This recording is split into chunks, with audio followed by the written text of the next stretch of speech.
everyone, very good evening and very Eid Mubarak to you all. So এই তো খাবারের উদ্দেশ্যে বের হয়ে গেলাম। সো খাবারের স্বাদ সম্পর্কে আমি কিছুই বলতে চাই না, বিকজ মালয়েশিয়াতে কেন জানি সবাই হচ্ছে শুটকি দিয়ে থাকে সব খাবারে, যে খাবারই নেই না কেন সেখানে শুটকি একটা ফ্লেভার থাকে। সো আমার ফ্রাইড রাইস পছন্দ, ফ্রাইড রাইস নিয়েছিলাম, সেখানেও দেখলাম ছোট ছোট কাঁচকে মাছ দিয়ে ভরিয়ে রেখেছে। কি আর করা, কিছুই করার নেই। তো আমি যে কয়দিন থাকবো, ভাবলাম যে প্রতিদিনই আমি রাত্রেবেলা হচ্ছে রুটি আর কলা কিনে নিয়ে যাব হোটেলে, এবং এগুলা খেয়ে আসলে আমি মানে পার করে দেবো, বিকজ খাবারের ফ্লেভার কেমন যেন আমার কাছে ভালো লাগছিল না। দেন হচ্ছে উদ্দেশ্য ছিল কিছু গোল্ডের কিছু অর্নামেন্টস কিনবো, বাট মনে হচ্ছিল প্রাইস অনেক হাই। সো কিনতে পারিনি। খুব ছোটখাটো দেখে একটা কানের দুল কিনেছিলাম ফ্যামিলি পার্সনের জন্য। দেন আবার ভাবলাম যে কোথায় কোথায় যাওয়া যায়।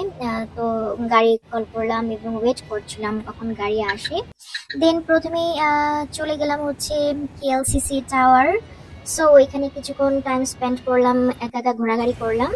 তারপর হচ্ছে মনে হচ্ছিল না কিছু খেয়ে নেই, ক্ষুধা লাগছে। তো এতে গিয়ে দেখি যে ওখানে হচ্ছে ভিতরে বুফে সিস্টেম ছিল।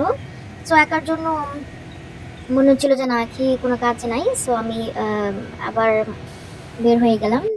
তো এবার আমি প্ল্যান করলাম যে এল টাওয়ার, টুইন টাওয়ারে যাওয়া যায়। তো আবারও অপেক্ষা করছি গাড়ি আসবে, গাড়ি কল করেছি। দেন গাড়ি আসার পরে আমি চলে গিয়েছিলাম টুইন টাওয়ারে, এবং ওখানে একা একা অনেকক্ষণ ঘোরাঘুরি করলাম, অনেকগুলো ছবি তুললাম। কিছু ফরেনার্স ছিল, তারা আমাকে কিছু সিঙ্গেল পিকচার তুলে দিল। সো অনেকক্ষণ হ্যাং আউট করার পরে বিকেলের দিকে আমার কিছু কাজ ছিল, কিছু জিনিস নেওয়ার ছিল। সো ওগুলো নিতে গেলাম। আর বৃষ্টি নেমে গেল, এবং খুব ভারী বর্ষণ হচ্ছিল তা না, বাট ওই বৃষ্টির কারণে দেখা যাচ্ছে ট্যাক্সি যেখানে হচ্ছে 10 রিঙ্গিত 15 রিঙ্গিত নেওয়ার কথা, সেখানে তারা আমার কাছ থেকে 40 রিঙ্গিত 50 রিঙ্গিত, কেউ কেউ আবার 70 রিঙ্গিতও চেয়ে বসলো। সো আমি ভেবেছিলাম যে আসলে এমনটা হয়তো আমাদের দেশেই হয়, বাট বাইরের দেশেও যে এমন অদ্ভুত অদ্ভুত কাণ্ড হয় জানা ছিল না। আমার কাছে ব্যাপারটা অদ্ভুতই লাগলো। তো যাই হোক, এই তো গাড়িতে উঠে গেলাম এবং হালকা হালকা বৃষ্টি পড়ছে, ভালো লাগছিল, খারাপ না।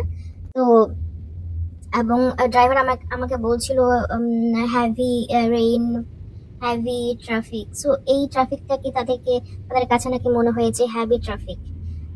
যাই হোক, তো এই তো কিছুক্ষণ ঘোরাঘুরি করলাম এবং এখন যাবো হোটেলের দিকে।